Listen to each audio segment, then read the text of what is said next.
Doing and okay. Kevin Garnett's still calling guys wives. You know what? That Pixel Junkie put in our chat room for us saying that apparently he's quoted as possibly saying to Carmelo Anthony, your wife tastes like Honey Nut Cheerios. If that's true, I would have wanted to punch the guy too. I would have wanted to lay out. At least it was something clever. Well, yeah, I'll give him that. At least, I mean, come on. At least it was a little clever. With it. Yeah, okay. I'll give you that. But you don't say that to a man. Not somebody you're supposed to have respect for. Nah, yeah, I but don't I mean, care there's how no competitive going you are back right and now. there's no. They don't have a history, Garnett and Melo, of being friendly or friends or hanging out.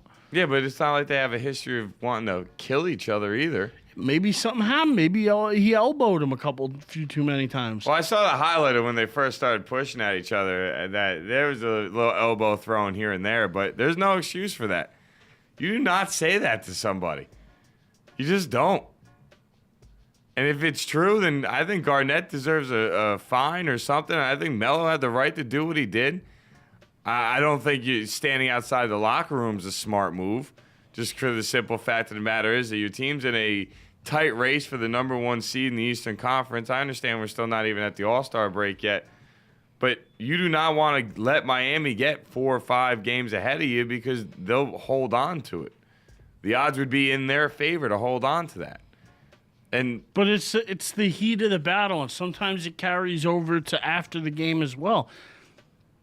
I mean, when I was younger, I'm living in Florida. I played in this league, the GT Bray League. It was like kind of almost like a PAL league. Okay. In the playoffs, we're the last seeded team. We stunk. We were terrible. Playing the number 1 seed in the playoffs. They're killing us. I had an okay game, like 10 points, 10 boards, somewhere around there. Playing all right. Best kid on our team, little guard, runs up alongside me. There's a minute to go in the game. He's jogging. We're jogging back down the court. He turns to me and goes, "You suck." Well, I crow-hopped and crushed him with an elbow. It's just what I do. Well, I got thrown out of the game, of course. But after I got thrown out of the game, I was so angry that I stood outside of the building and waited for him to come outside. I was that angry with my mom standing there and my sister standing there screaming at me, let's go, get in the car. I would not get in the car. I didn't want to get in the car. I wanted to see him. And I wanted to see if he was going to say the same thing to me outside without any refs and without any nonsense that he did to me inside. You know, I want to see if he was going to be the same man inside the building as he was outside the building. And he walked out the building and he looked at me and he walked right past. Not a word to say. But I waited for him. So I understand where Melo's coming from. Sometimes it carries over after the game. Somebody says something, you're aggravated, you're upset, he messed with your family, mess with you. You want to wait for him? Wait for him. Be a man about it.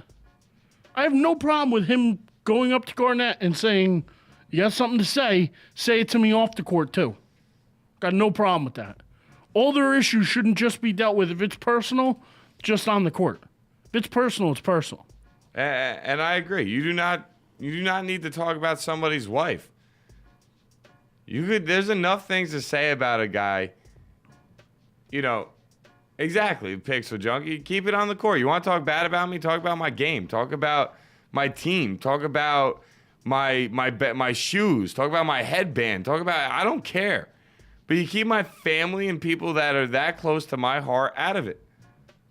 You do not mess with that. Call me a bad baller. I mean, Melo shoots 6 for 26 last night.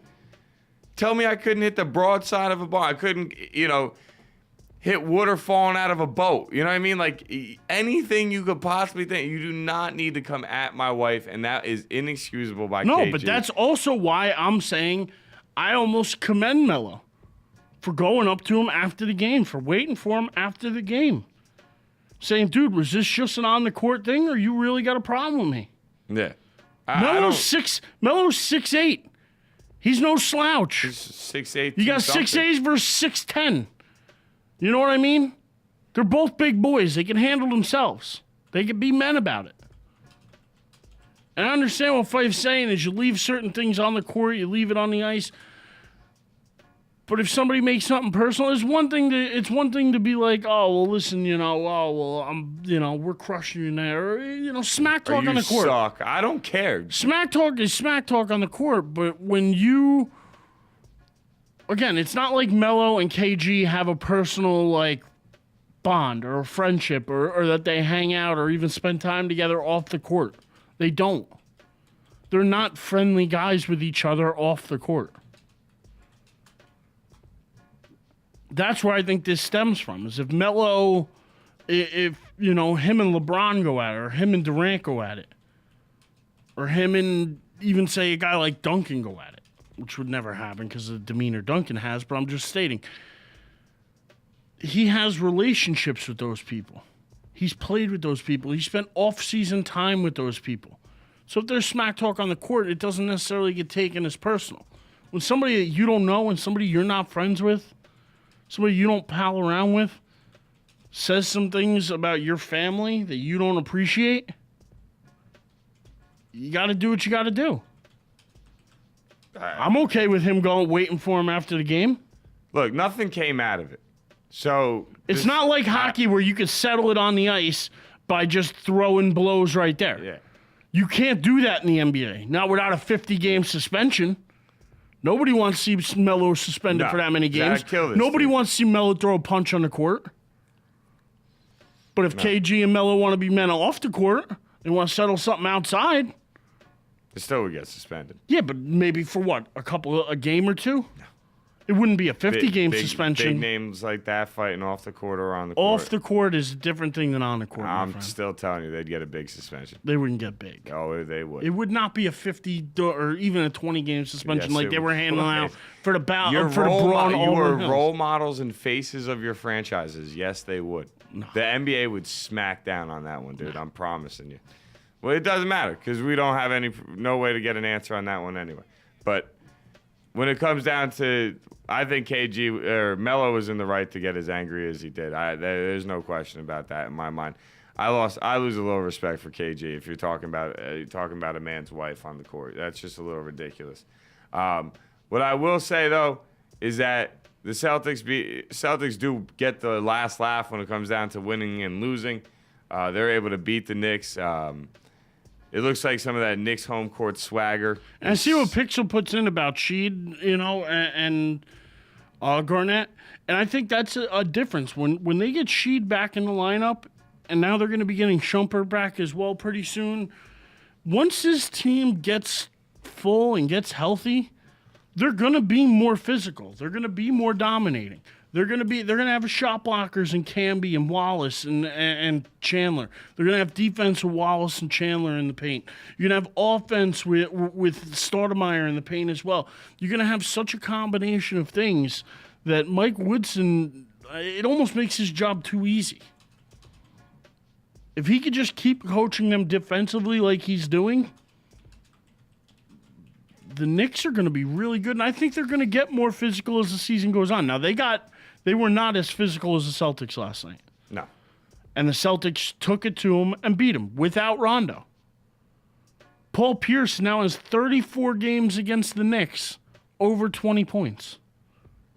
He loves beating the Knicks. A lot of the big names love beating the Knicks, though. But that's because, I mean... Kobe loves coming to the Garden. LeBron loves coming to the Garden. The Garden has a title that no other place in the entire world has.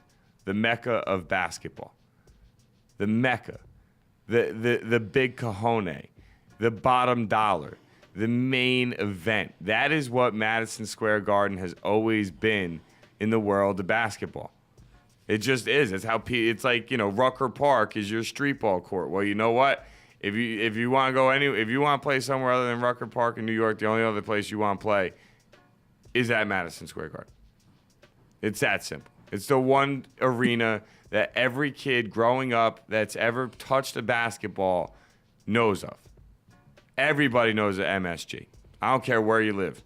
If you've played basketball for more than a day, you know of MSG.